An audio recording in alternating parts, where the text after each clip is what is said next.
Y bueno, y ahí tienen un punteo de los aspectos que tendrán que resolver, pero tiene que ver con la elaboración de una situación problemática, una justificación, eh, elaborar la pregunta científica, algún objetivo de investigación, pensar el diseño, pensar las técnicas, etcétera, ¿sí? Pero Boa noite. Preproyecto, ¿sí?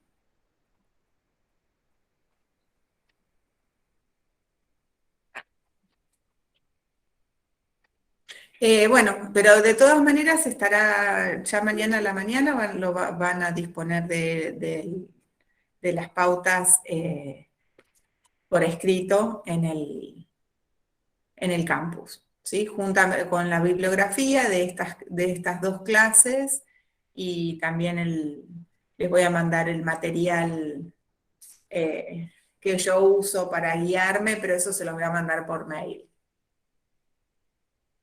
¿Ah? Así. Bueno, podemos ir empezando entonces, ¿no? Antes de dar inicio, ¿quieren hacer algún comentario, hacer alguna pregunta, alguna duda que les haya quedado? Professora, Sí. boa noite. Eu tenho uma pergunta. O trabalho, ele será desenvolvido, ou ele poderá ser desenvolvido em português ou terá que ser em espanhol? La pregunta es si, digamos, puede ser grupal, pero si quieren pueden hacerlo de manera individual. ¿Esa es la pregunta? Não, se a escrita, o trabalho. Sí, sí, es escrito. O trabalho Sí, sí, escrito es escrito. poderá ser em português Ah, qué ou problema. terá que Qué ser em problema. No, espanhol? sí, sí, sí, porque si no va a ser, bueno, en todo caso pediremos ayuda para entenderlo, no sé. Aquellos que se manejen con el español, déjenme hablarlo con Alicia esto, no sé cuáles son las condiciones. Professora, desculpa. Yo como ven, yo no entiendo nada, pero por ahí escrito es distinto, por ahí escrito Os entiendo más. colegas que falam a língua depois podem passar para a gente lá no grupo que a senhora está pedindo, porque eu só entendi uma parte. ¿Alguien me puede decir qué dijo? Professora, permito. Sí. ¿Puedo hablar? ¿Puedo hablar? Sí, sí, el que quiera actuar de traductor, le agradezco. Sí. Están preguntando si el trabajo, la monografía final, debe ser escrita en español Sí. o en portugués para entregar a ustedes. No, no, sí, eso es lo que estábamos contestando. Déjenme consultar con Alicia, con la doctora Palermo, a ver, para establecer un único criterio, digamos. Yo creo no creo que Alicia hable portugués tampoco, pero por ahí el escrito es más fácil de comprender para nosotras. Yo, qué sé, leer, leo artículos en portugués, así que algo escrito me resulta más fácil. Pero bueno, por ahí hay que tener en cuenta ciertas especificidades del lenguaje en la escritura del proyecto que se me escapan por ahí cuando en Ok. idioma. Yo Pero quiero bueno, aclarar. lo definimos, sí, no lo pensamos, la verdad es que no lo pensamos. Ok, yo quería hablar Así con que mis bueno, colegas un minutito. las pautas están en español, les debemos la respuesta. Mañana a la mañana converso con ella y ya definimos eso. Y nos quedaba también definir, porque ella no tenía bien presentes las fechas de finalización de todos los cursos, cuánto tiempo a partir de la finalización van a tener para entregar. Pero por lo menos ya lo pueden ir viendo, ya pueden ir pensando en cómo resolverlo, etcétera, así no perdemos tanto tiempo. Profesora, Bueno. yo quería Sí. hablar con mis colegas. Escucho. Yo queria falar com meus colegas solo uma clarificação. Gente, é assim, quando vocês quiserem fazer perguntas, aqui na tela vocês estão vendo uma mãozinha, correto?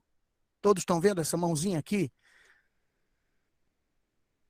Pessoal, colegas, São... Sim, Aurino, sim. Sim, Tá, sim. então, toda Sim, vez, Sim, estamos vendo toda sim. vez que vocês...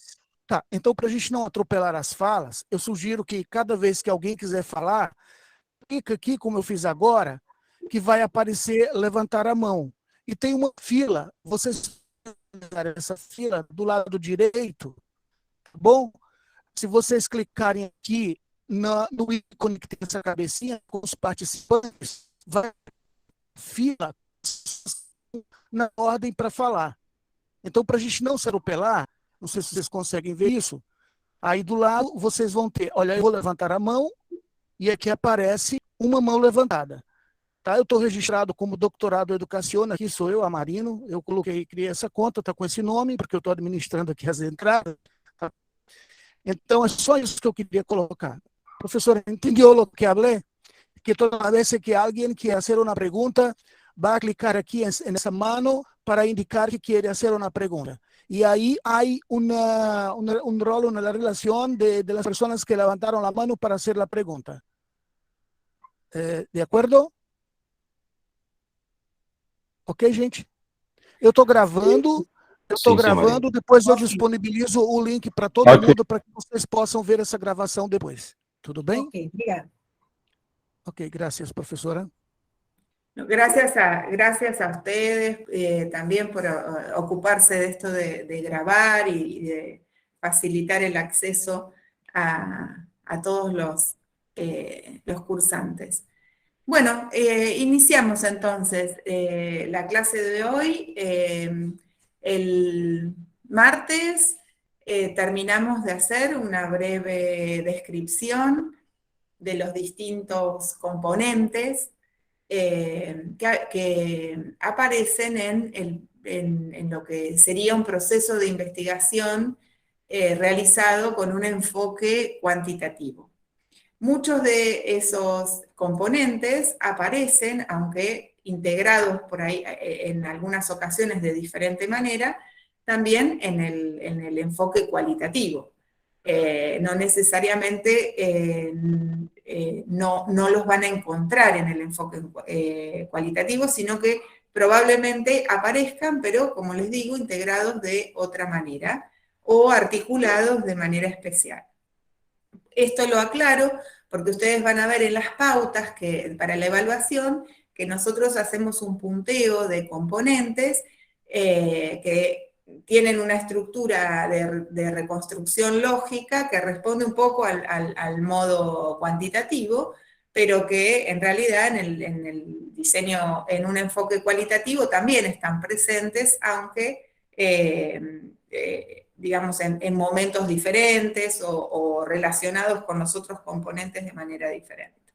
Pero los componentes se reiteran, digamos, el problema, el objetivo, el marco teórico, el estado de los antecedentes, porque no vamos a solicitar, por supuesto, un estado del arte, pero sí por ahí un primer acercamiento a los antecedentes, como para que fundamenten el problema, las técnicas de obtención de información, digamos, son componentes que se reiteran en cualquiera de los enfoques con los que uno decida trabajar. Entonces hicimos nosotros un breve repaso o presentación de los distintos componentes. Reinicio entonces la clase tomando aquella idea de que el punto de partida desde la perspectiva de una investigación situada suele ser la descripción de una situación problemática. Esa descripción de la situación problemática a través de una serie de procesos conceptuales que llevamos adelante va a ser transformada si es que amerita, si es que desde la práctica profesional consideramos que amerita un proceso de investigación, lo vamos a transformar en un problema de conocimiento, para lo cual hay una serie de procesos internos que tienen que ver con la familiarización, la contextualización, la búsqueda de sus orígenes en todo caso, una descripción sistemática de esa situación, que nos van a permitir elaborar una serie de interrogantes iniciales, previos, a partir de los cuales, y mediante una agrupación de ellos, podremos construir o identificar temas o temáticas de investigación. Entonces, ya la clase pasada hablamos bastante, y como este es uno de los nudos de la investigación, porque está en el origen de la búsqueda, de la construcción de conocimiento, también desde aquí va a partir en sus clases para enfoque cualitativo la doctora Palermo. Entonces tampoco vamos a reiterarlo tantas veces. Pero bueno, una vez que hemos construido o elaborado un tema de interés, un área que nos interesa trabajar, entonces ahí podremos ya iniciar una búsqueda más sistemática de información, ¿no?, alrededor de ese tema. Como le dijimos la clase pasada, el tema suele definirse como el marco general en el cual se va a desarrollar esta investigación. No debemos confundir el tema con el problema, ¿sí? El problema es un problema de conocimiento que se inserta en el marco del conocimiento disponible, del conocimiento existente acerca de ese determinado tema. Tampoco debemos confundir el tema con el objeto, ¿sí? Eso también es una confusión bastante común. En tanto, el objeto de conocimiento es una construcción que hace el investigador a partir del conjunto de definiciones que va a dar a los conceptos con los cuales va a trabajar, incluyendo las unidades de análisis y las variables, digamos. Ese conjunto, ese constructo que elabora el investigador, que contiene aquello que desea saber, pero también las unidades de análisis, la definición conceptual de las unidades de análisis y de las variables, es el objeto, ¿no? Si el tema de la investigación puede ser, no sé, los procesos de vulnerabilización de las familias, el objeto tendrá que dar cuenta no solamente de qué se entiende por proceso de vulnerabilización, tendrá que dar cuenta también de qué se entiende por variable, por familia, ¿sí?, desde un marco conceptual especial, y cuáles son las dimensiones que se van a considerar a partir de las definiciones conceptuales de proceso de vulnerabilización, ¿sí? Todo entonces toma sentido, y eso probablemente lo pongamos en relación con otras variables, ¿no? Entonces nuestro objeto va a ser ese proceso de vulnerabilización de las familias, entendiendo que proceso de vulnerabilización es eso, desde este marco conceptual que yo elegí, qué familia es esto que voy a definir de una determinada manera, y que esto se relaciona también de una determinada manera con las variables que me interesan, como el contexto socioeconómico o las políticas públicas desarrolladas, o el estilo o el régimen estatal implementado, ¿no? Entonces todo eso es lo que constituye el objeto. Y el tema es como un primer recorte conceptual del área de conocimiento en el cual yo me va a servir para comenzar con las primeras búsquedas bibliográficas, ¿sí? Entonces, es el punto de partida o está en el inicio de este proceso complejo y tan importante para nuestra investigación, que es la construcción del objeto, ¿sí? Y que, como dijimos la clase pasada, también nos va a permitir transformar esa situación problemática concreta, ¿sí?, que transcurre en un lugar y en un tiempo determinados y específicos, en una abstracción teórica, ¿sí? Por eso el problema de conocimiento se va a expresar en una pregunta en una pregunta científica que implica una conceptualización, ¿sí? Nos desprendemos del anclaje que la situación problemática tiene en la realidad cotidiana, en el mundo cotidiano, para incluir esa pregunta en el campo conceptual del conocimiento en el cual nos estamos desarrollando. Entonces, esta primera etapa de la búsqueda bibliográfica, que como también hablamos la clase pasada, puede llevar más o menos tiempo, depende de también la experiencia del investigador y la formación previa del investigador. Si el investigador hace muchos años o mucho tiempo que está investigando ese campo, ¿sí? es su propio campo de trabajo, etcétera, probablemente esté más al tanto de cuál es el estado de conocimiento, porque sigue los debates, porque está al día, digamos, con las discusiones que se van generando alrededor de las distintas cuestiones insertas en ese propio campo de conocimiento. Si uno se está iniciando en la investigación, bueno, primero tiene que ir construyendo todas las discusiones previas, cómo se llegó, ¿no?, a este estado de conocimiento, cómo se fue consolidando, cómo se fue constituyendo. Para esto uno puede recurrir a distintos tipos de artículos científicos, ¿no?, donde en algunos ya se hace como un estado de la situación que nos permite ubicarnos más rápidamente en el campo de lo que se está discutiendo en ese momento, para no tener que hacer nosotros toda la reconstrucción histórica de cómo llegamos a estos vacíos y estas reflexiones que atraviesan en este momento el área de interés, ¿sí?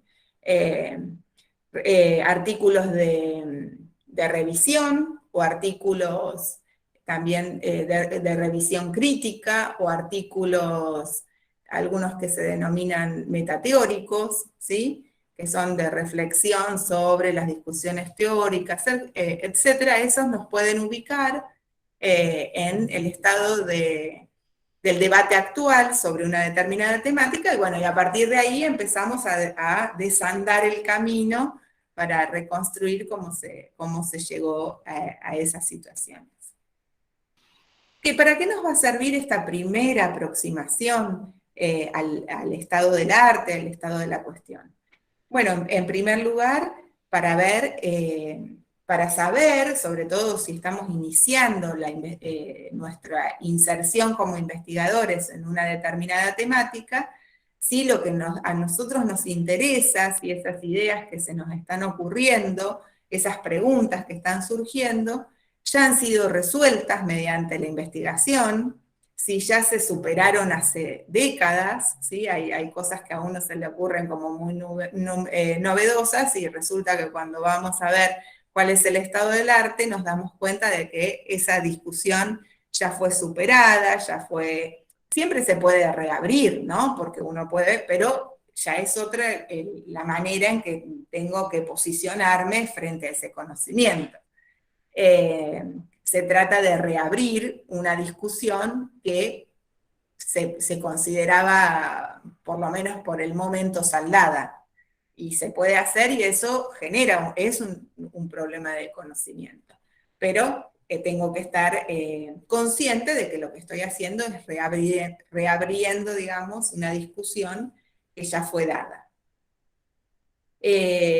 Puedo buscar cuáles son las perspectivas, o me puedo dar una idea desde qué perspectiva se ha estado trabajando, cuáles son las perspectivas más, sobre las cuales hay más consenso en esa línea de trabajo, cuáles son las más discutidas, cuáles son el tipo de las metodologías, los tipos de diseño, los enfoques desde los cuales, e incluso las disciplinas, desde donde se han abordado estas temáticas que me interesa en mi trabajo, ver cómo se han presentado los resultados, cómo se han discutido esos resultados con los resultados aportados con otros, porque todo esto es lo que me va a permitir elaborar o construir un problema de conocimiento que amerite un proceso de investigación para darle respuesta,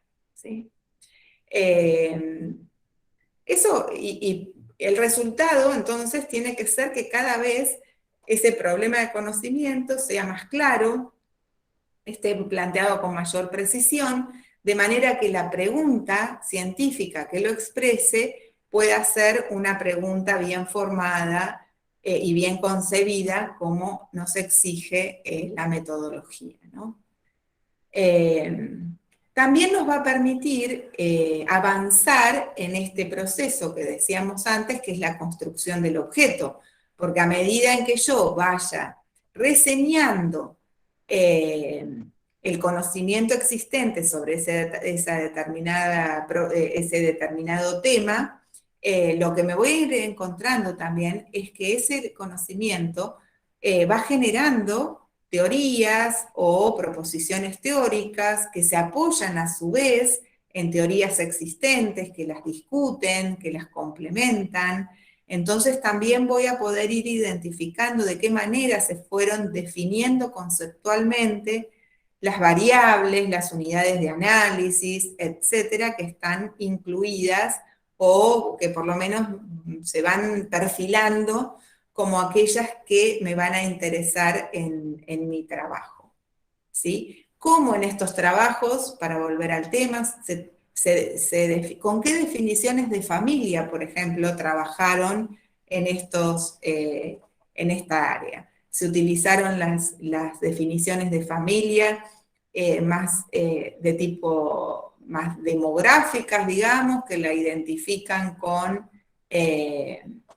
los hogares, con la convivencia, o se tomó una definición de familia en donde lo que se incorpora son las relaciones de cuidado, como se está trabajando en la actualidad, por ejemplo, ¿no? Y no va a ser lo mismo los resultados de mi objeto, digamos, va a ser diferente, totalmente diferente, si yo entiendo que la familia es el grupo de convivencia en una vivienda, a que si yo entiendo a la familia como aquellas personas que entre ellos establecen relaciones de cuidado no mercantilizado.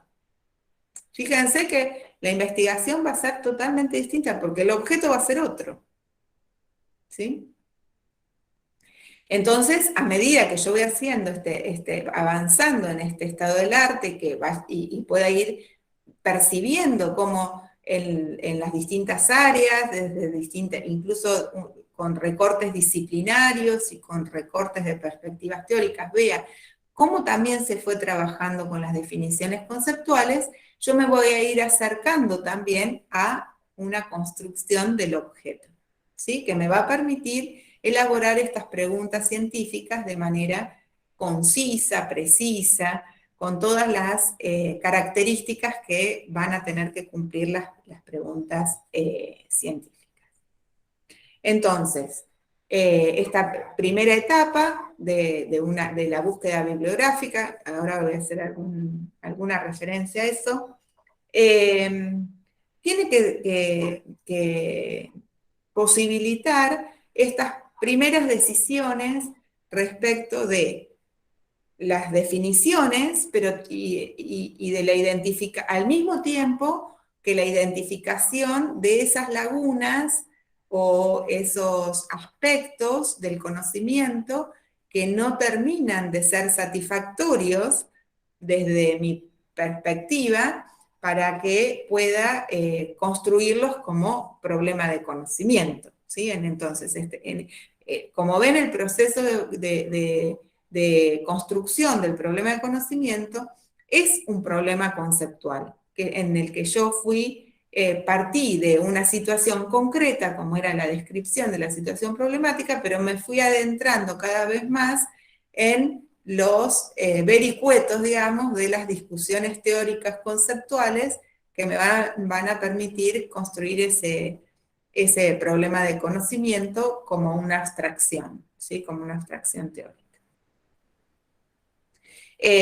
Al mismo tiempo me van a orientar, van a hacer esta búsqueda, van a hacer orientaciones, me van a dar, me va a permitir orientarme en muchas áreas, como pueden ser definiciones teóricas, metodológicas, epistemológicas, que van a ser fundamentales, que si bien todavía no son definitivas, sí van a ser fundamentales para la elaboración, para la formulación de esas preguntas que son tan útiles y que son el nudo del sentido de investigar, que son las preguntas científicas. Porque en última instancia se trata de dar respuesta a esas preguntas científicas que expresan aquello que yo no sé o que no me conforma dentro del conocimiento disponible. ¿Sí? Entonces acá podríamos hacer algunas referencias a lo que significa la búsqueda bibliográfica. ¿Alguien quiere hacer alguna pregunta hasta acá?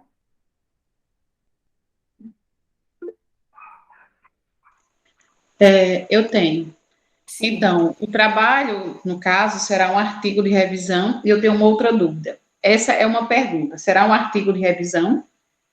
E nesse artigo, a gente já pode abordar, já pode ter o enfoque quantitativo ou qualitativo, ou vice-versa. Era isso. Tem outras perguntas, mas ao longo da exposição, né, eu acabei tirando as dúvidas. Então, agora a dúvida é só essa, com relação ao trabalho, se vai ser um artigo já com enfoque quantitativo, é isso? Ou eu posso fazer o artigo com enfoque qualitativo, tendo em vista a minha área, ou pode, no caso, abordar os dois? Sería esa a pregunta. Bueno, alguien, por favor, que me la traduzca. Sí.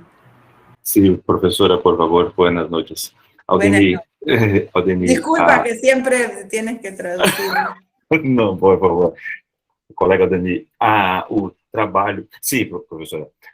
A colega pergunta sobre a forma, o modelo do trabalho de avaliação desta assinatura. E, com seu permisso, por favor, estou a falar com ela para explicar um pouco e tirar um pouco a ansiedade que parece que está a nível máximo de todos nós. Aldemir, o trabalho é mais simples, tá? Ela não quer ainda um artigo com características quanti e quali. A intenção que se dá para esta disciplina, somadas com trabalho de tese 1 e tese 2, é montar o projeto de pesquisa para submissão logo após o término deste bloco de aulas, tá? Então, a construção que você vai fazer, a não ser que mude, mas pela fala que eu consegui compreender e o pouco que eu já vi deles, pede-se a construção inicial do anteprojeto, a sua área temática, o seu tema, a construção a definição das partes do tema, que leva ao título, que leva ao objeto, que leva ao objetivo, e a construção da pergunta-problema, logo após a definição dos aspectos metodológicos. É isso que se compõe este trabalho.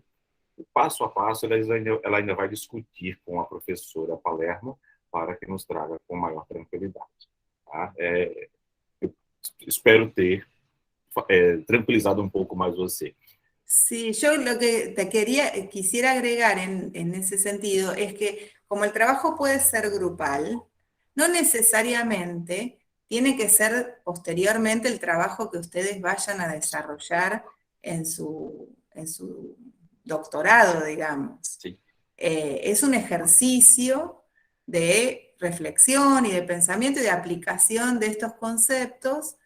Por eso también pensamos que era bueno que fuera grupal, para que puedan potenciar un poco los saberes de cada uno de ustedes y los componentes que le han quedado más claros o con los que quieren trabajar, porque no necesariamente este preproyecto tendrá que ser después convertirse en el proyecto de investigación y en la investigación del doctorado. Más Sí, esta es la sencillo, posibilidad. más sencillo ainda. Más sencillo aún. Claro, no, la idea es que puedan trabajar con esto. Bueno, después cada uno tendrá que hacer su proyecto. Para eso van a tener ustedes también están cursando otras materias que van a aportar a ese proyecto. Esta creo que es una de las primeras materias que cursan, ¿no? Es la primera, entonces tampoco tiene sentido que siendo la primera materia ya estén pensando en la realización del proyecto, porque tiene que pasar mucha agua por este molino para llegar a esa instancia, ¿no? Pero sí es importante que puedan empezar a pensar en términos metodológicos. Muchos de ustedes ya estarán muchos más prácticos en eso, pero otros por ahí están iniciando, depende de las trayectorias que cada uno tenga. Entonces, por eso también pensamos que sería interesante que pudieran trabajar en grupo, ¿sí? Porque eso siempre constituye un enriquecimiento, sobre todo cuando uno se está iniciando en una disciplina como esta.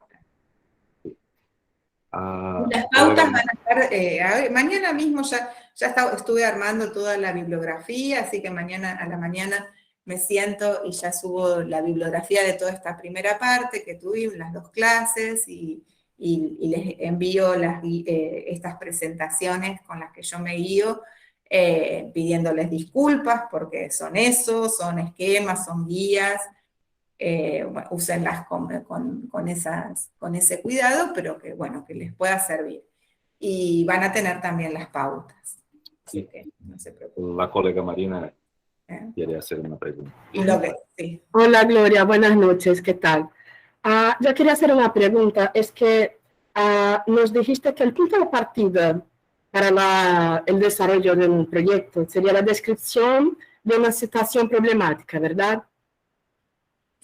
Incluye la descripción de una situación problemática, sí, pero no es solo eso. No, claro, La idea es, claro. a partir de la descripción de una situación problemática, tratar describirla, dar cuenta de los antecedentes, hacer una primera búsqueda bibliográfica que les permita empezar a pensar en un problema de conocimiento, que ese problema lo pueda construir elaborar darle la forma de una pregunta científica, pensar de esa pregunta científica cómo debería ser la metodología para responderla, con qué diseño, con qué técnicas, ¿sí? No diseñar el instrumento, pero pensar, bueno, si yo tengo esta pregunta, ¿cómo debería generar los datos para responderla? ¿Sí? Con qué tipo de técnicas, qué tipo de análisis, etc. Y lo que sí pueden optar porque sea un enfoque cualitativo o porque sea un enfoque cuantitativo, con las características que tiene cada caso. Ya, pero bueno, las situaciones problemáticas pueden salir de nuestro trabajo, de nuestro cotidiano, ¿verdad? Por supuesto, claro. Mi pregunta es, textualmente, ¿nosotros podemos colocarnos en primera persona en singular? ¿Es más recomendable que que utilicemos la primera del plural? Las situaciones problemáticas, bueno, ustedes saben que, por ejemplo, si van a tomar un enfoque cuantitativo, no. No se usa la primera persona del singular, y incluso en algunos casos también está un poco en discusión el nosotros inclusivo. ¿Sí? Se espera un lenguaje en tercera persona, digamos. Eso en el cuanti. En el quali depende también la perspectiva en la que se pongan dentro de los estudios cualitativos. Hay algunas posiciones que además no solamente aceptan las descripciones y la elaboración del trabajo en primera persona, sino que además lo recomiendan. Ya. ¿No? por el tema de la flexibilidad, la implicación, el trabajo con las implicaciones, etc. Así que eso también depende un poco de la postura en la que ustedes se posicionen para la elaboración del trabajo. Ahora, si es cuantitativo, que es lo que a mí me atañe, no. En la descripción de la situación problemática, lo que sí se puede hacer es mencionar que forma parte de la práctica profesional. ¿Sí? Desde el lugar que ustedes ocupan en ese ámbito y desde esa inmersión profesional, se percibe esto que ven ustedes como desde el lugar que ocupan. Pero en la situación problemática, que sería, ¿vieron? Bueno, después cuando veamos por ahí el formato, hay algunos de los apartados que forman parte de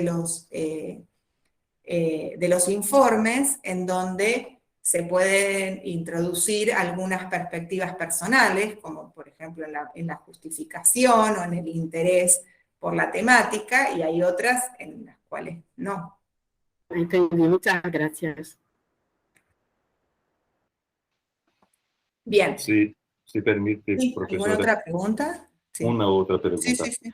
Habría hablado ahora poco sobre meta teórico. Meta teórico. Textos metateóricos y posiciones metateóricas. Sí, Por favor, sí. ¿podrías explanar un poco más sobre cómo se construye, o no sé, qué elementos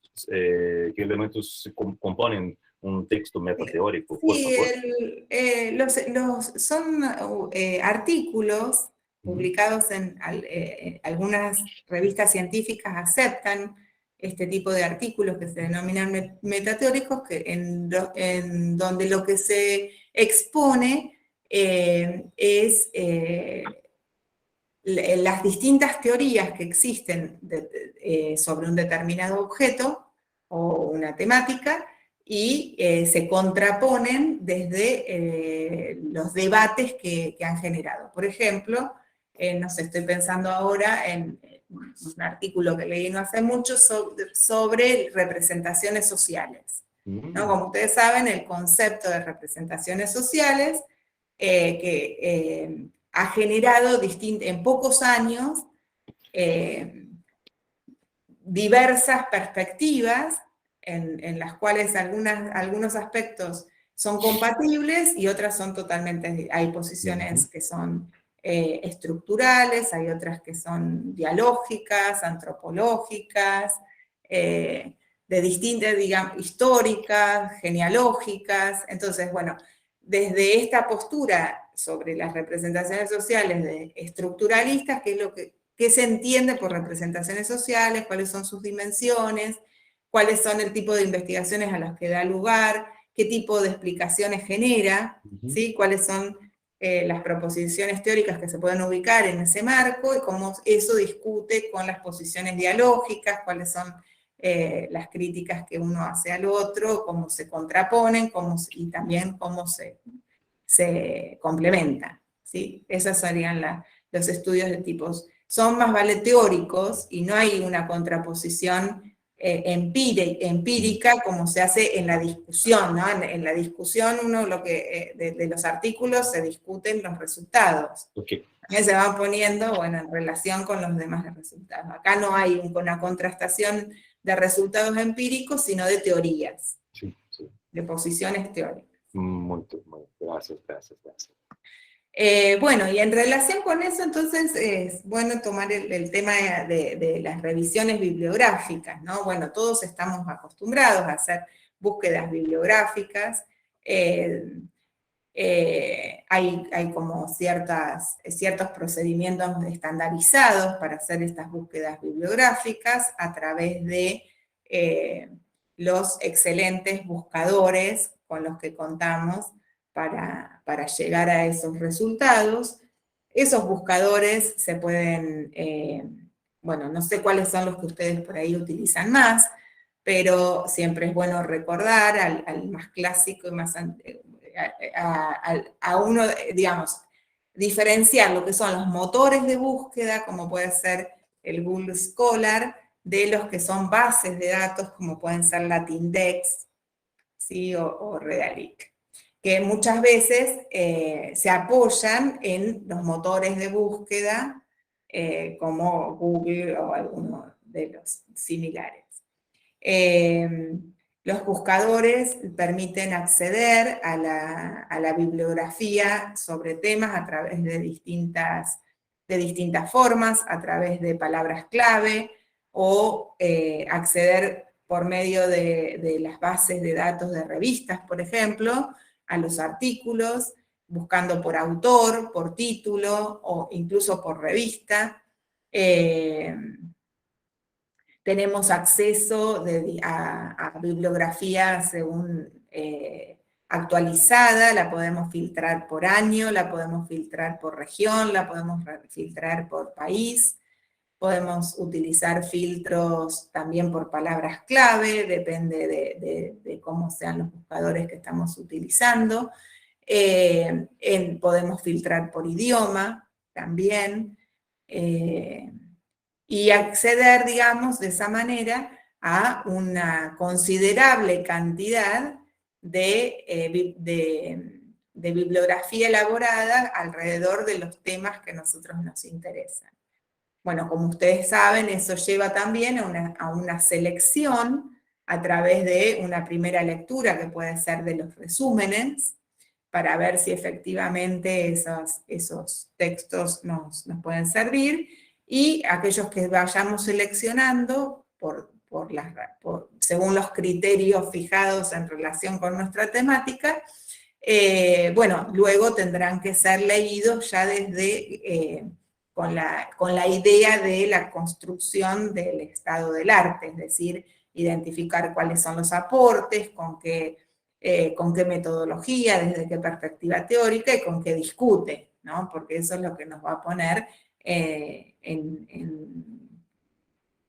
actualizar, digamos, la situación en la que el conocimiento se encuentra. Saben también que hay buscadores que son con suscripción, hay algunos que son gratuitos pero con suscripción, hay otros que son abiertos, hay otros que son pagos. Scopus, por ejemplo, que es un excelente buscador, pero que es pago. A través de las instituciones generalmente podemos acceder de manera gratuita, eso depende también de la situación, de la inserción que cada uno tenga en el mundo académico, institucional, etcétera, de las características del tipo de institución en la que está inserto. También el acceso a los artículos puede ser acceso libre. Ahora, cada vez hay más bases y buscadores que trabajan con el acceso libre, digamos, con la idea del conocimiento abierto y la posibilidad de acceder al cuerpo completo del artículo, porque en muchas ocasiones lo que nosotros tenemos es acceso a los resúmenes, pero luego no tenemos acceso al artículo de manera completa. Para eso hay que suscribirse o pagar o tener la cuenta institucional que nos habilita, ¿no? Hay maneras de lo mismo de acceder a través de las cuentas institucionales. Bueno, eso también condiciona, de cierta manera, y depende de la situación de cada uno, la manera en que uno pueda ir construyendo el estado del arte, ¿sí?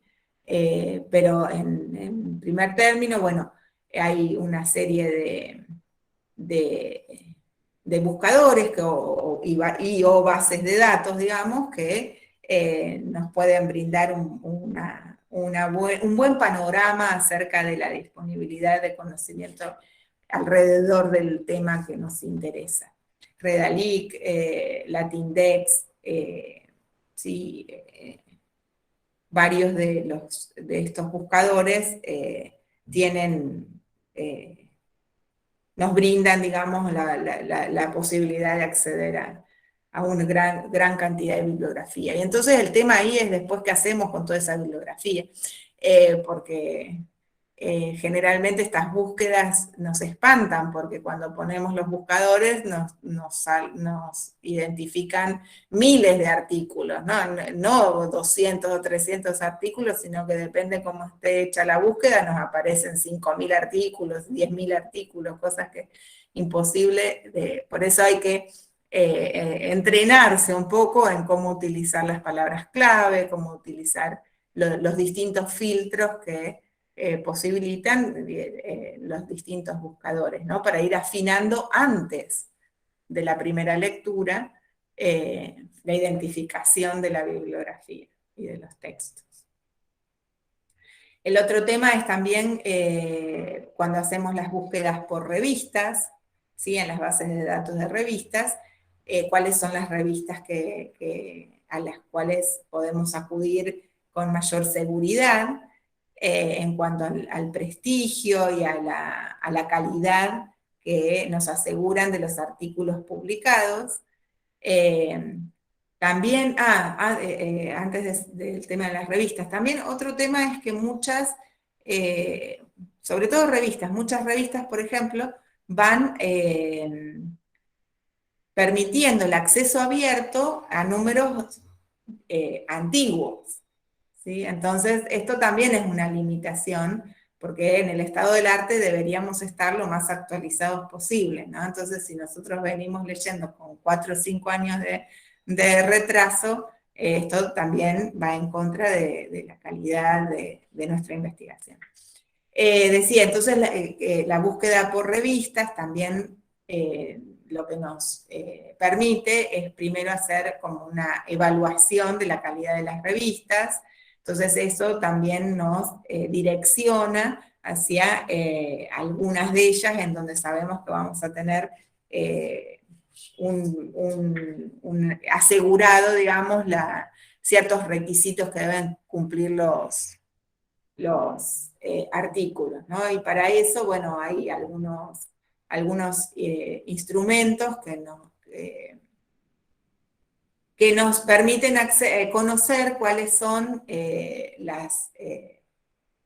posicionamiento que las revistas tienen en la indización, en el proceso de indización, y entonces reconocer por región, por idioma, por país, cuáles son las revistas que están mejor posicionadas y cuáles están por lo menos reconocidas en estas distintas plataformas de evaluación de las revistas.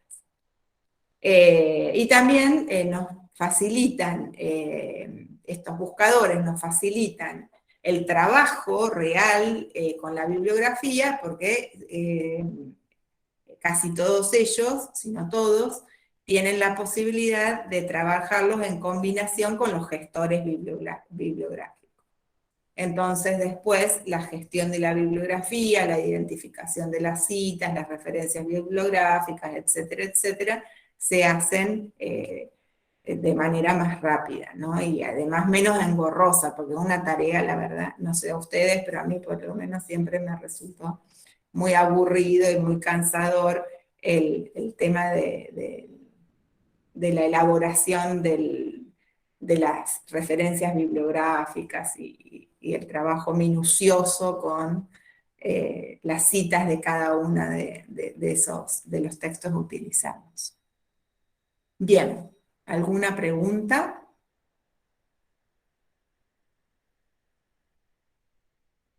Bueno, entonces en este mismo proceso como que estamos avanzando en esta construcción, también estamos avanzando en ese otro componente tan importante relacionado, pero que tenemos que mantener conceptualmente o por lo menos analíticamente diferenciado, que es el marco teórico.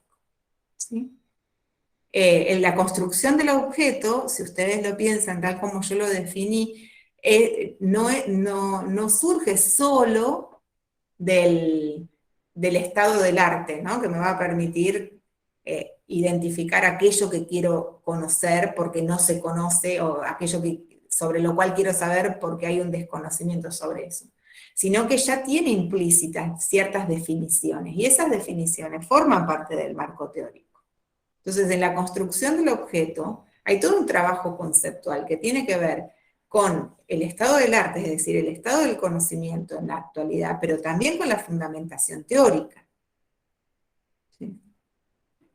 Entonces, el estado del arte, el marco teórico,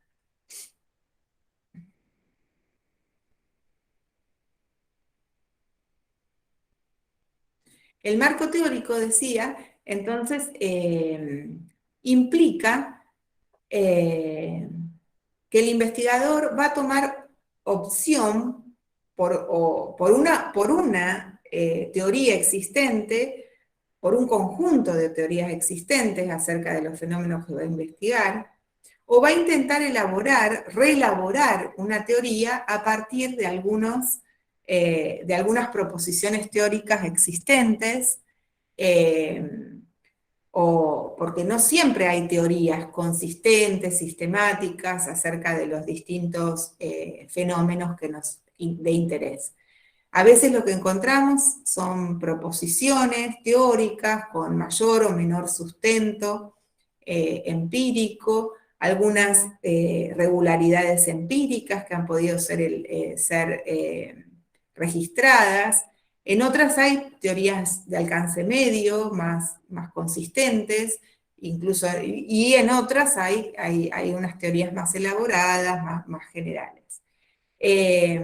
Acá la teoría, a lo que nos, digamos, una cuestión interesante a tener en cuenta en el marco de la teoría, es que si en el plano del estado del arte estamos en el nivel de lo más actualizado, de aquello que se está produciendo y los debates que se están dando en el campo, cuando nos referimos al marco teórico, muchas veces tenemos que remontarnos, ¿sí?, a los orígenes de las teorías. ¿Sí? Y esto es también hay cierta, digamos, si bien las definiciones o ciertas teorías se van como actualizando porque discípulos de los maestros las retoman, les agregan, complementan, discuten algunos aspectos, niegan otros, etcétera, se van como remozando a medida que pasa el tiempo. Siempre hay que hacer referencia a quién es quien originalmente planteó esa hipótesis de partida, ¿sí? A veces en el marco teórico nosotros tomamos las definiciones de los autores actuales, cuando claramente nosotros sabemos que son definiciones que han tomado de intelectuales y autores anteriores, y entonces en ese caso hay que remontarse a los originales, ¿sí? Y hacer un poco el trabajo ahí sí, del recorrido que fue haciendo el concepto, hasta llegar a aquel concepto que con el cual nosotros vamos a trabajar. ¿Sí? No es bueno, digamos, en esto. ¿Por qué? Porque el marco teórico es el fundamento, ¿no? Es el sustento de nuestra investigación. Y nuestra investigación se enmarca en el mundo del conocimiento existente, ¿no? Entonces, el conocimiento existente no son los últimos 5 años. ¿Sí? Nos adentramos en este universo de conocimiento del cual intentamos que nuestra producción pase a formar parte, y esto no se hizo en pocos años. Esto nos ubica en toda la tradición del pensamiento humano, digamos. Entonces, esas definiciones clásicas que todavía utilizamos, no tenemos por qué negárselas a los autores que las elaboraron. Bueno, entonces el estado del arte tiene que ver con esta imagen que yo les daba. Es la fundamentación, nosotros nos insertamos en este mundo de conocimiento que atraviesa a este interés por saber qué pasa en el mundo que nos rodea, por explicarlo, e intentaremos dar una respuesta que pueda formar parte de ese conocimiento acerca de ese recorte de la realidad específico, ¿sí? Sabemos que tenemos que trabajar con áreas muy, muy pequeñas, delimitadas, el conocimiento, si no se vuelve, los objetos se vuelven inabordables, pero lo que intentaremos es que nuestra respuesta pase a formar parte de alguna manera, respondiendo aspectos no considerados o agregando dimensiones no contempladas, o complementando de alguna manera esos sistemas teóricos que se van configurando como resultado de la empresa humana, que es la ciencia, ¿sí? Está constituido el marco teórico por supuestos de carácter general o de alcance medio, y por las definiciones conceptuales retenidas por el investigador a los fines de su propio trabajo.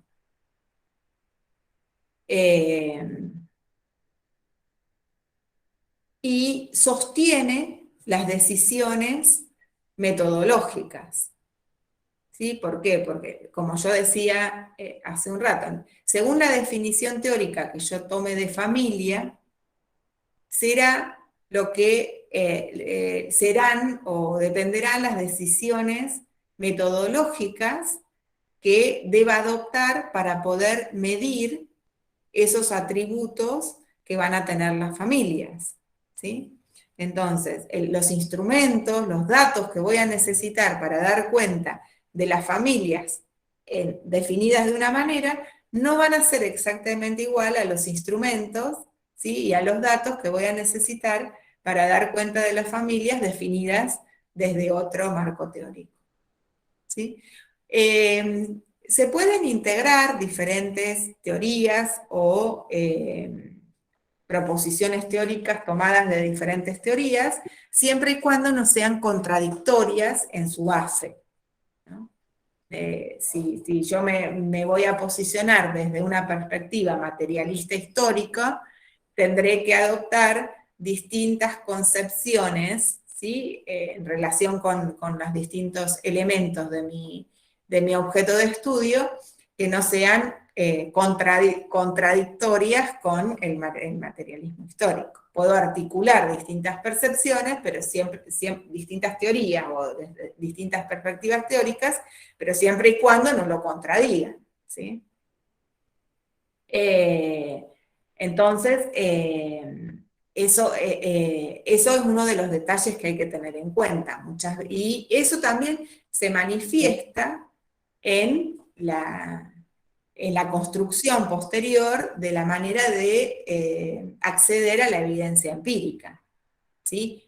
Por supuesto, les voy a poner un ejemplo que claramente con ustedes no sucede. Cuando uno trabaja con alumnos que están iniciándose en la formación teórica, sobre todo, porque hay un problema del ejercicio de la metodología vacía de contenido, ¿no? Cuando damos esta materia en cursos iniciales de grado, que todavía tienen, digamos, carecen de contenidos teóricos, conceptuales, de marco teórico, digamos, entonces es como un ejercicio procedimental vacío de contenido. Y uno de los errores que cometen es, ellos dicen que van a tomar, por ejemplo, van a trabajar con, que se posicionan en el materialismo histórico, por decirlo de alguna manera, y quieren trabajar con el concepto de clases sociales, y hacen toda la presentación de las definiciones, de la posición, y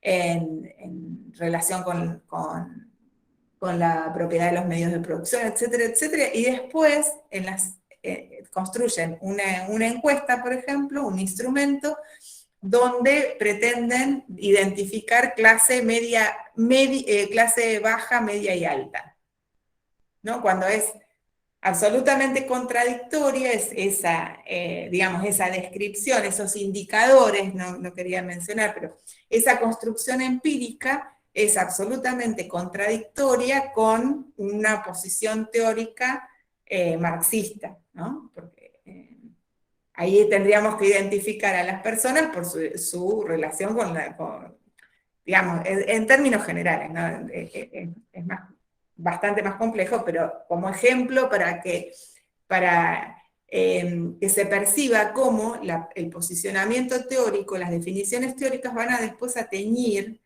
todo el proceso de construcción empírica de los datos, ¿sí? del objeto. Y ahí tengo que mantener siempre la coherencia teórica, porque es lo que le va a dar validez conceptual a mi investigación. Algunas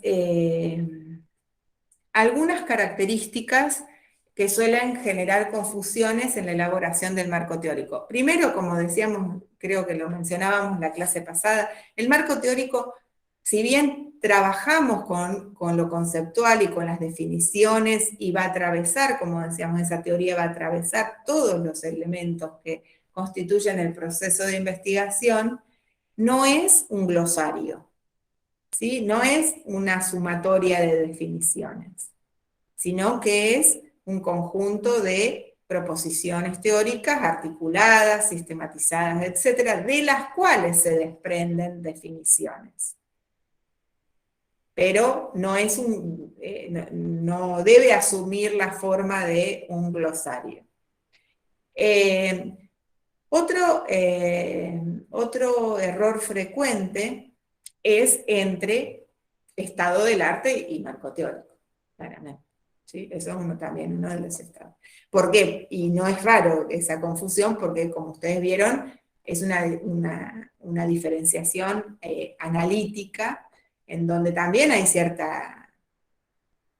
plantearlo como dos cosas exactamente diferentes y donde que no tienen lazos ni interacciones entre ellos, es demasiado reduccionista, ¿no? No podemos, la teoría está presente en todo el proceso, entonces es muy difícil plantear una diferenciación estricta entre ambos aspectos. Pero ya sabemos a qué hacemos referencia con el estado del arte y a qué hacemos referencia con el marco teórico. Y otra confusión que suele aparecer es del marco teórico con los antecedentes históricos del fenómeno, con la génesis de ese fenómeno, cómo se fue conformando ese fenómeno que nos interesa investigar. Eso tampoco es el marco teórico, en todo caso son los antecedentes o el contexto histórico del surgimiento de un determinado fenómeno. Ecuaciones matemáticas o fórmulas de todo tipo que permiten formalizar relaciones entre variables, etcétera, tampoco forman parte del marco teórico. La justificación de la relevancia social, de la importancia de hacer ese trabajo, de la relevancia institucional o histórica, social, de la utilidad, etcétera, de nuestra investigación, tampoco forma parte del marco teórico. Los relatos alrededor del origen del fenómeno, cifras alrededor del origen del fenómeno, etcétera, cómo se configuró, cómo se expresó históricamente, tampoco forman parte del marco teórico. Y como les decía, las teorías por sí solas, las proposiciones sueltas, hipótesis sueltas, tampoco forman parte son un marco teórico, sino que deben estar integradas en un sistema teórico que hable acerca de un aspecto de la realidad. Opiniones y reflexiones personales tampoco son parte del marco teórico. Si esto es bueno o es malo, si estoy de acuerdo o no estoy de acuerdo, si hay que cambiarlo o no hay que cambiarlo, eso no forma parte del marco teórico, y tampoco forma parte del marco teórico todo el sistema normativo. Eso es un error también bastante frecuente, que todo lo que es legislación, normas de todo tipo, las leyes, etcétera, sean incluidas en el marco teórico, también es un error bastante frecuente. Sobre todo, habida cuenta, no sé si en Brasil sucede lo mismo, pero en Argentina, sobre todo en las 2 últimas décadas, las leyes que se van elaborando sobre problemáticas sociales, como puede ser sobre salud mental o sobre protección integral de los niños y adolescentes, etcétera, tienen una fundamentación previa enorme, digamos, y en donde aparecen muchas definiciones teóricas y posturas teóricas, etcétera. Entonces, a veces eso se confunde con la ley en sí, ¿no? O se toman esas definiciones de la ley como marco teórico, cuando en realidad forman parte de la fundamentación o el posicionamiento teórico de los legisladores que elaboraron esa ley, ¿no?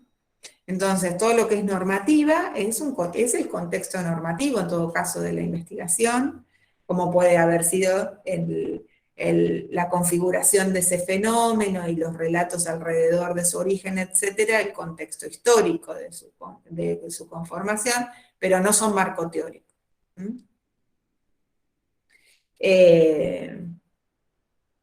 Bueno, para poder elaborarlo, como cualquier conceptualización, partimos de descripciones de sucesos y de aquellas proposiciones que establecen regularidades en las descripciones de procesos. Intentamos entrelazar los conceptos entre sí y articularlos en función de las condiciones en que esos procesos se dan de esa manera, para poder llegar a generalizaciones, por lo menos de nivel medio, que den cuenta que nos permitan a nosotros presentar eso como las teorías sobre las cuales vamos a apoyar nuestras definiciones conceptuales. ¿Qué pasa una vez que tenemos todo esto más o menos avanzado? Porque como decíamos en la clase pasada, vamos avanzando, retrocedemos, reformulamos, volvemos a pensar el problema de conocimiento, agregamos algo en el estado del arte, volvemos a buscar más bibliografía, tenemos nuevas definiciones, ajustamos las definiciones, etcétera, etcétera. ¿Sí? Esto es siempre un proceso de permanente reelaboración de aquellas ideas que vamos estableciendo para nuestro proyecto. Por eso también decíamos que es tan importante la escritura, ¿sí? Porque la reelaboración siempre es más fácil de hacer sobre aquello que está escrito. Cuando por ahí tenemos ideas brillantes, y decimos, esto es lo que yo quiero hacer, qué sé yo, y cuando después las dejamos pasar y después cuando intentamos escribirlas o dar cuenta de eso, se nos fue, o las escribimos de otra manera y no tienen nada que ver, y es otra cosa, y el objeto nos quedó distinto, etc. Entonces es bueno el ejercicio de la escritura permanente.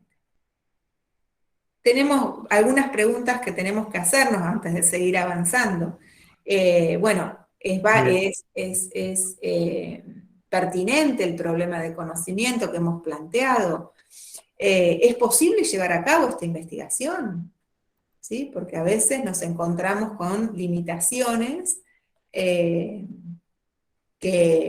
se nos van aclarando en la medida en que vamos avanzando en todo este proceso, que entendemos que nos va a dificultar mucho poder llevar a cabo nuestra empresa. ¿Qué es novedosa, o qué aporte novedoso hacemos a partir de nuestra investigación? ¿Vale la pena el esfuerzo, ¿sí? que requiere una investigación científica para dar cuenta de estos aspectos? Bueno, ese tipo de preguntas que nos van a ayudar a decidir si seguimos por ese sendero o si repensamos lo que estamos haciendo. Sí, alguien quería hacer una pregunta. Olá, boa noite, professor. Buenas noches. Só para organizar aqui meus pensamentos, a gente pode, de uma forma geral, então, dizer que, só para compreender, só para eu tentar compreender de uma vez por todas, a gente pode dizer, então, de uma forma geral, que estado da arte é o conhecimento que se tem sobre o assunto que está sendo investigado naquele momento. Eu posso dizer assim? A ver, alguien me Él lo quiere puede... saber sobre la posso dizer definición de que- estado eu del posso arte. dizer- Si es, ¿cómo es que es, Edmildo?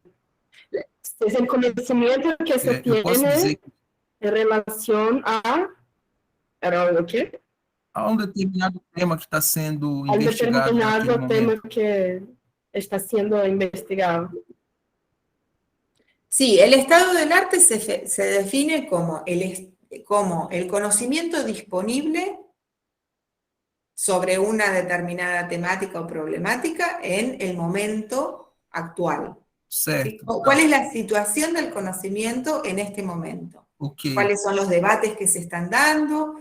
¿Cuáles son? Porque esos van cambiando aparte. Ok. ¿Sí? En el mundo de la ciencia y de la producción científica, como en cualquier otro ámbito, también hay fenómenos atravesados por las modas, ¿no? Entonces, en determinados momentos hasta se puede poner de moda el debate alrededor de ciertos procedimientos o de ciertos avances, reemplazando a otros que se dieron en años anteriores y que serán reemplazados en los próximos años. Es el estado de situación del conocimiento disponible con los debates y las controversias existentes en ese momento. ¿Qué es lo que se está discutiendo? Porque, Ok. ¿sí? Porque es lo que nos permite identificar los intersticios por donde nosotros podemos ingresar para investigar. ¿Sí? Por eso es importante tener en cuenta que, que incluye las discusiones, ¿sí? Los debates, las reflexiones en ese momento. Sí, Ok, hay varias preguntas. Graças, professora. Então, nesse sentido, então, o marco teórico é o que vai embasar o estado da arte. O marco teórico, com todo o seu arcabouço teórico, seus teóricos e suas respectivas teorias, é o que vai embasar o meu estado da arte, numa determinada investigação. É isso? A ver. ¿El marco teórico envasaría el estado del arte? No, no necesariamente, porque yo no dije, en el estado del arte, yo no tengo que poner necesariamente en discusión las teorías que se dieron antiguamente, digamos, sino que lo que aparece en el estado del arte es la descripción de las investigaciones que se están dando en este momento. Esas investigaciones pueden tener marcos teóricos diferentes. Certo. ¿Sí? Ok.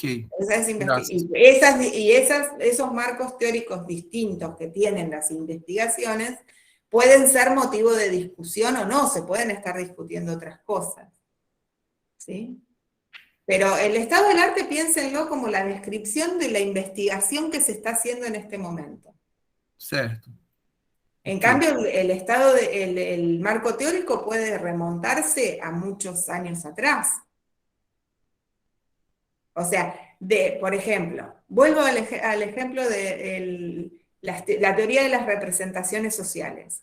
La teoría de las representaciones sociales aparece en la década del 60, ¿sí? Con Moscovici, con sus primeros artículos, en donde lo que discute es algunos aspectos de la psicología cognitiva. ¿Sí? Entonces, la teoría de las representaciones sociales se va configurando, digamos, con los aportes que va haciendo a partir de la década del 60, Moscovici. Ahora, si yo tengo que hacer un estado del arte acerca de las representaciones sociales de la identidad de género, ¿sí? De lo que tengo que plantear es, bueno, en este momento, está determinado autor que sostiene que las representaciones sociales de la identidad de género se relacionan con las representaciones sociales de género que describió Dubé en el año 80. ¿Sí? Y él lo que aporta es que la identidad de género, entendida como tal cosa, se manifiesta de esta manera en niños y niñas que desarrollan su personalidad en tal cosa. Y la identidad de género entre estos niños y adolescentes se percibe como una elección, mientras que entre los niños que tienen tal edad no se percibe como una elección, sino como una subjetivación, por ejemplo. Entonces, lo que se está discutiendo, fíjense, remonta a la década del 60 como marco teórico, pero lo que se está discutiendo ya no es eso en el estado del arte sobre ese aspecto. No sé si queda más claro. Por eso yo digo, es difícil discernir, pero no es lo mismo. El estado del arte es la descripción de las investigaciones, por eso es más específico. El estado del arte no es el estado del arte de representaciones sociales. El estado del arte es sobre las representaciones sociales de la identidad de género en los estudiantes de la escuela primaria, que tienen entre tal edad y tal edad. Si no es infinita, si no mi estado del arte va a ser infinito. Certo.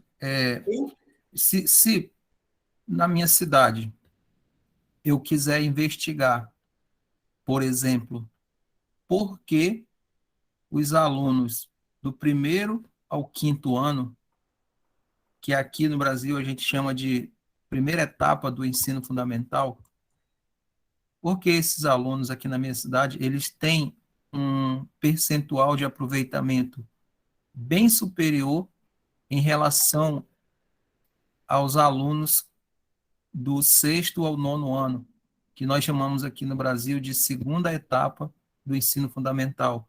Por que se eu quiser investigar isso, né, por que esses alunos se saem bem até eles chegarem ao quinto ano, mas quando eles chegam a partir do sexto até o nono ano, que é a conclusão do ensino fundamental, por que esse rendimento deles baixa? Isso vem acontecendo já por cerca de uma década, mais ou menos. Se eu quiser investigar isso, qual seria um marco teórico mais apropriado para eu usar e embasar essas minhas respostas, ou essas minhas possíveis respostas? Necesito que alguien me aclare.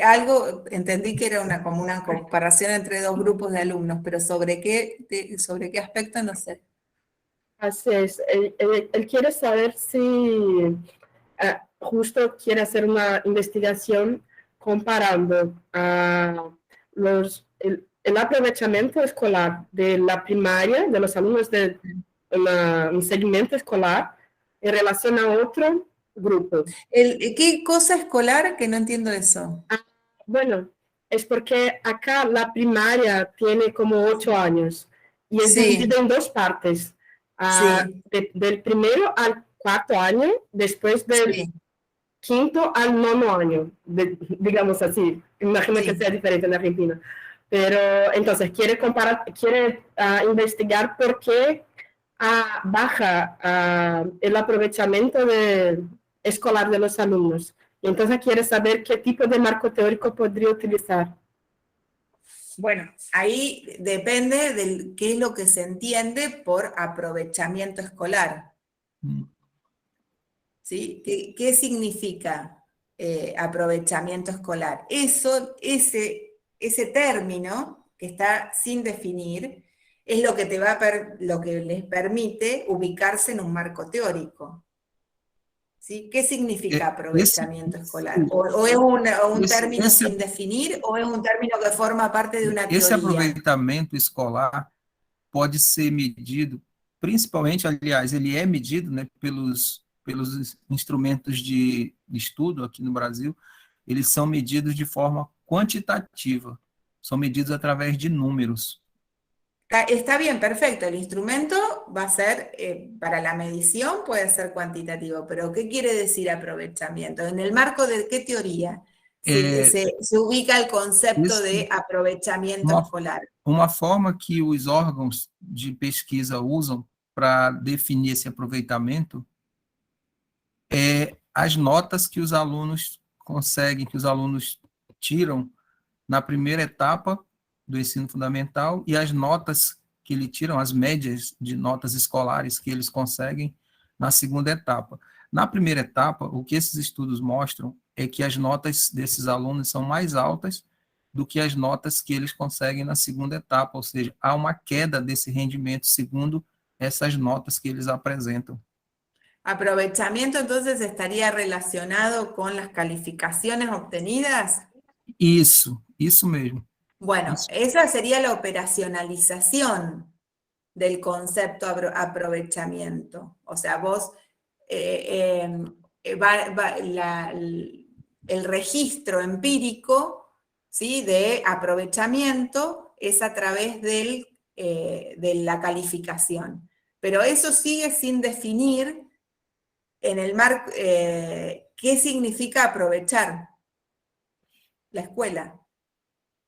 Aproveitar, no caso, é, Claro, por en exemplo, el marco de qué teoría y qué significa aprovechar el aprovechamiento escolar. isso, para eu embasar uma ¿Es definição, aprender o es sacarse buenas notas? ¿Y en el marco de qué teoría?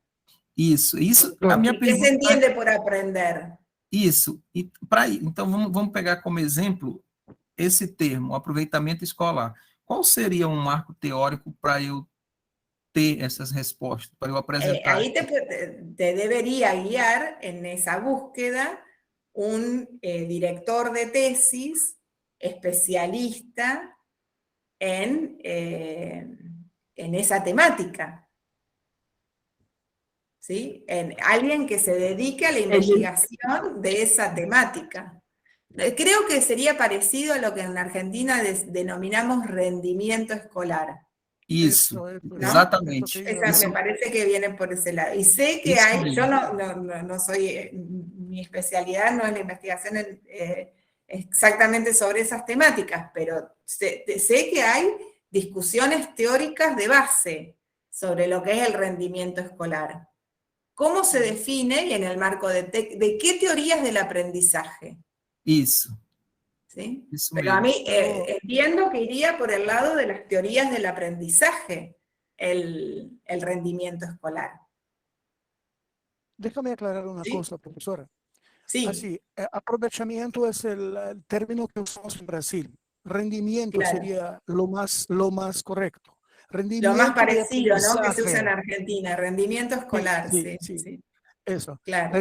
Rendimiento escolar o rendimiento de aprendizaje. En una evaluación de aprendizaje, lo que dice Edimildo es que en Brasil se percibe que en los 4 primeros años de escuela primaria, los alumnos rinden mejor que en los 4 últimos años. Entonces, claro, sí, lo que su hipótesis es que hay algo a ser investigado para que se sepa lo que pasa, en que los mismos alumnos tienen un rendimiento mejor en aprendizaje, claro. en las evaluaciones se van mejor y en los 4 últimos años. Son problemas metodológicos, problemas de aprendizaje, proceso de aprendizaje, los alumnos, los profesores. Bueno, ¿Qué ahí, es eso? claro, ahí está, se ve ahí, primero que las teorías sobre las cuales vas a tener, hay que elegir desde dónde abordar ese problema, que podrían ser las teorías del aprendizaje, o las teorías de la enseñanza, o las teorías de la enseñanza y del aprendizaje. Eso depende desde el lugar teórico en que se ubique el investigador.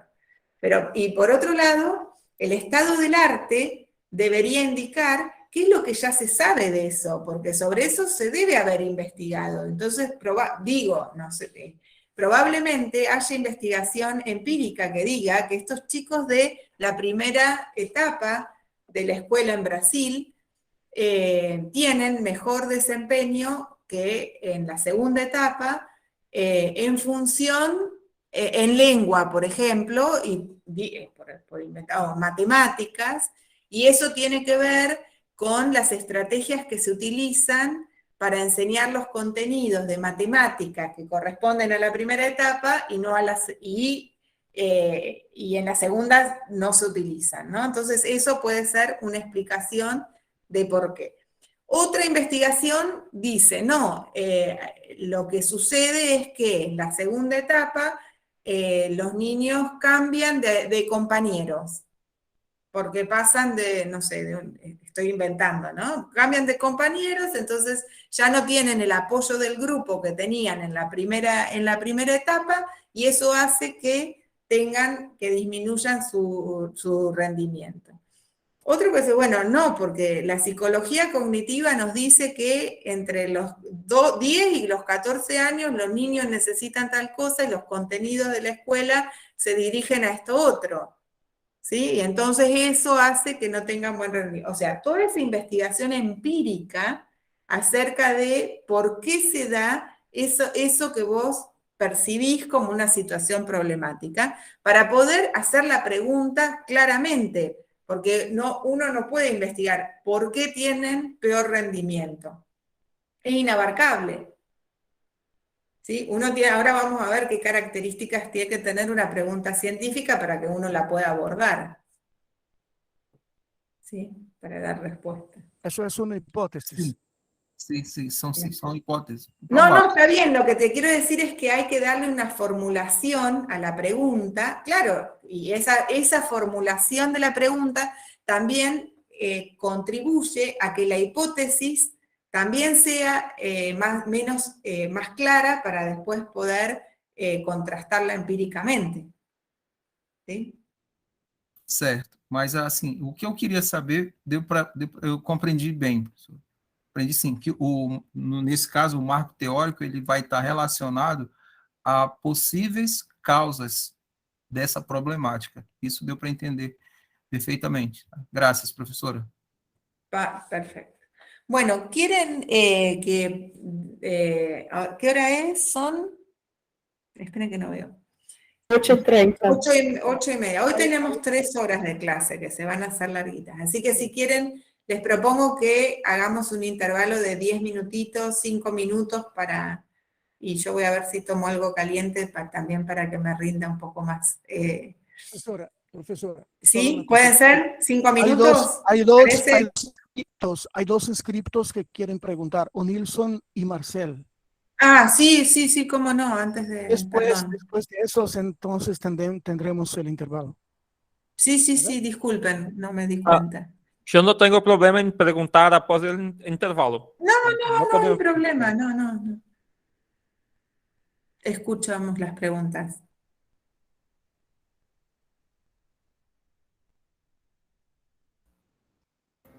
O Nilson.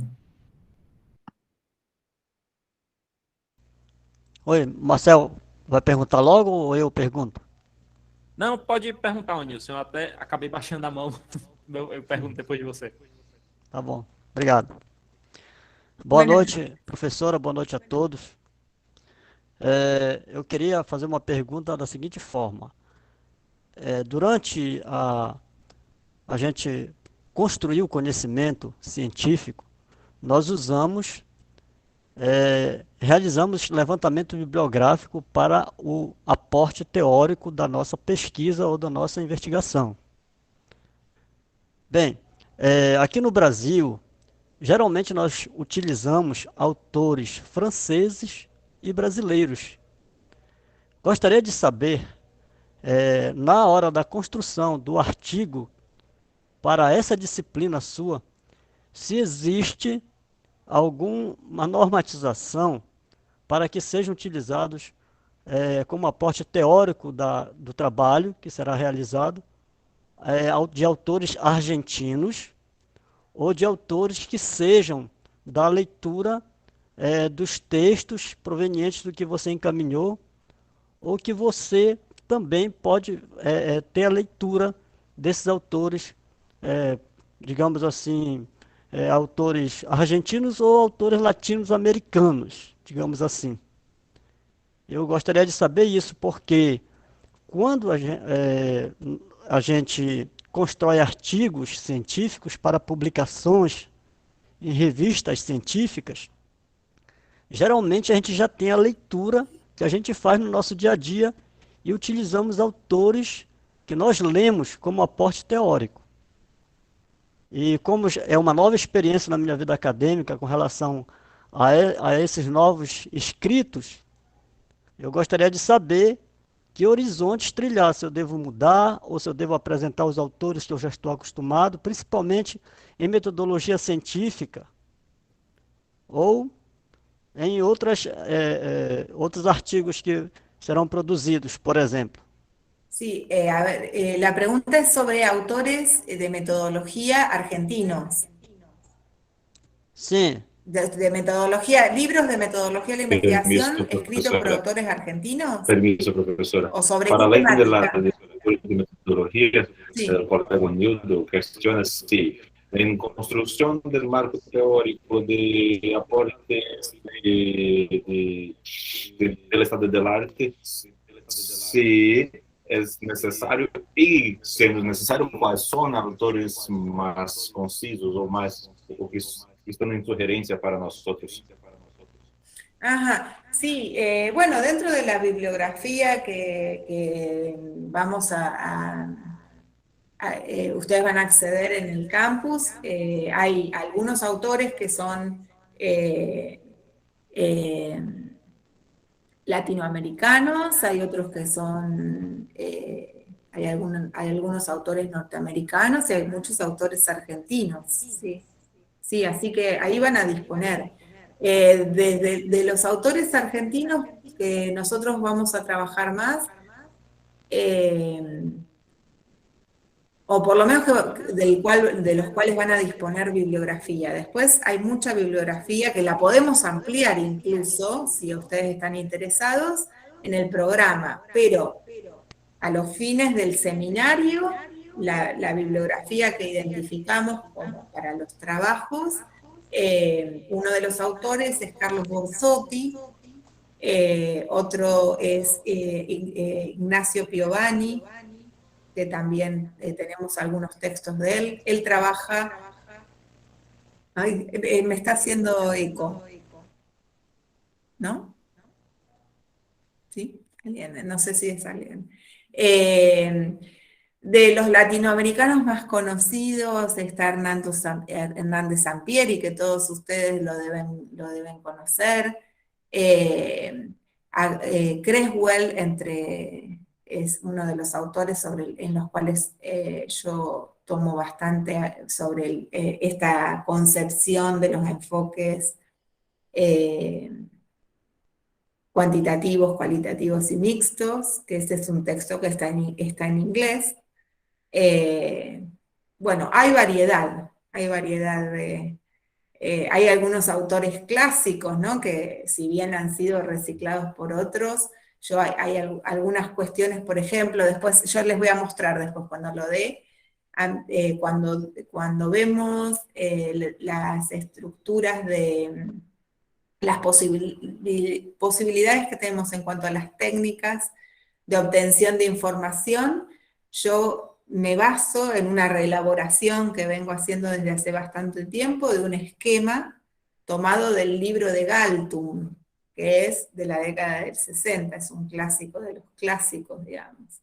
Lagerfeld, para la idea de operacionalización, sigue siendo un texto que se sigue utilizando para las definiciones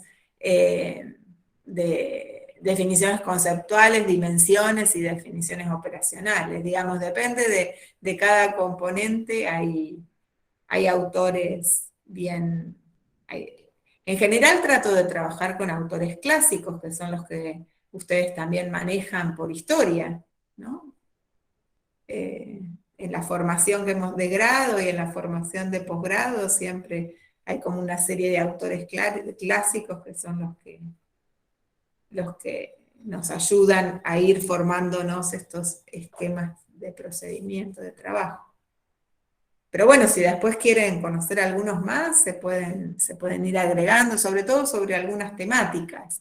Porque el tema de los textos en metodología se trabaja mucho con textos más que con artículos científicos, ¿no? No es como en otras áreas temáticas. Y los textos a veces son muy buenos en uno de los componentes y no nos convencen tanto en otro. Por ejemplo, el libro de Hernández Sampieri, que es un buen libro, un libro que se utiliza muchísimo, que para los alumnos es muy claro siempre porque tiene muchísimos ejemplos. Desde mi perspectiva, toda la primera parte que hace referencia a la idea de investigación, a cómo se construye el problema, etcétera, etcétera, para mí no es demasiado recomendable. ¿Sí?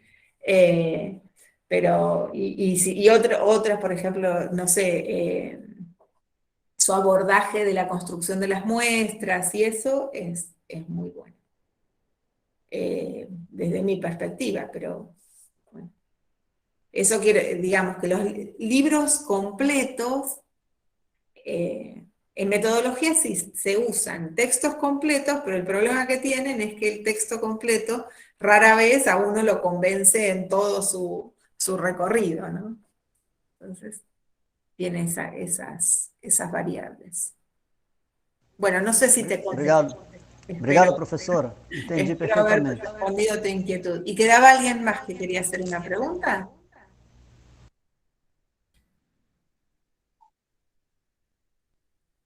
¿Soy yo? Professora, No sé quién era. Me pareció que había alguien más.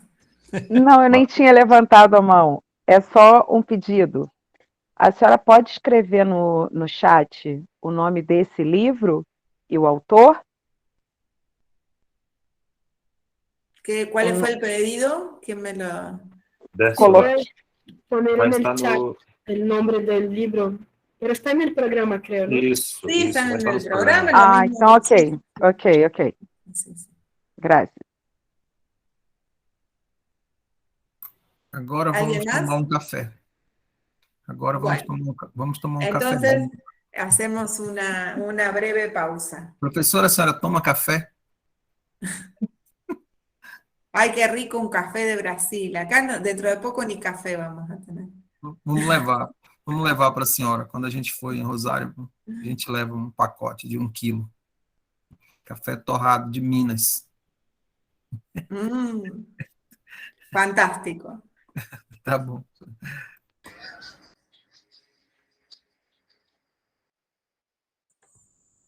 Pessoal, eu vou interromper a gravação para não ficar muito pesado o arquivo e depois do intervalo eu reinicio a gravação, tudo bem? Tranquilo. Tudo bem. Sí, me parece perfecto. Sí, finalizarla y Perfecto. después la hacemos en 2 partes, sí. De quanto tempo é o intervalo?